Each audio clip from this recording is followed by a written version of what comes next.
My City, My Shirt. It's a visual arts project with different layers. It started off as a poster campaign, then it mutated into a photography exhibition, and then a mural behind us. And it's all about promoting a message of diversity, inclusion, and identity. We were going to like a series of Cardiff City games, and we just noticed there was no people of colour in the stadium. And we were just confused why people weren't attending the games. And we felt that we should create something which is almost like an outreach program to get people of colour into the stadium to watch the games. I'm really passionate about football. I'm really passionate about the visual arts. It just made absolute sense to me to combine both of them in a unique way, in an organic way, more importantly, in an authentic way. Developed initially, me and Shawqi taking a series of portraits within the community. We maybe took about 5, 6 portraits, and then we understood we had something really powerful.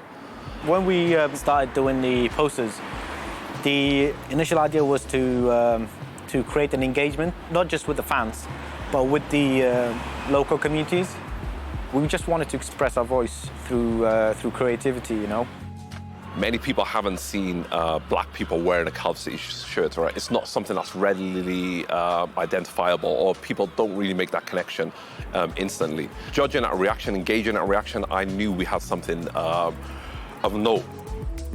When Shawqi took the photograph of Maimouna, who's the lady who's featured in this mural, I looked at the photograph and it was striking. This is somebody who's left Africa in a state of turmoil, seeking a life in Wales, or seeking a life in Cardiff, where she can, like, you know, find security, find, you know, prosperity, and find acceptance. This portrait, you know, is representative of all the positive things in the city. After he explained me about the project, I told him I'm ready to be a part of a project. I think it's going to be good for me and for community as well.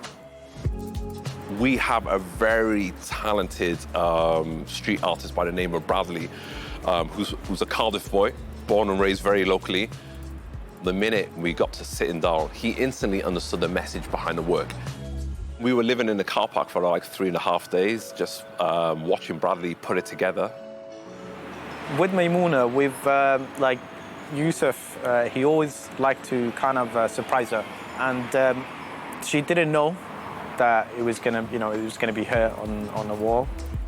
He told me he had a surprise for me, but I didn't know what's going on. And I've been passed on the road in a car.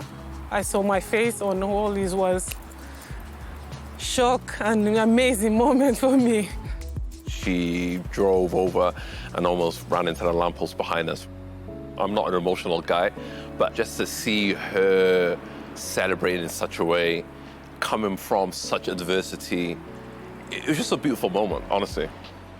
This is the power of football. The football has the ability to tell stories, to do so much outreach in communities which are kind of like marginalized, who are sitting on the fringes, right?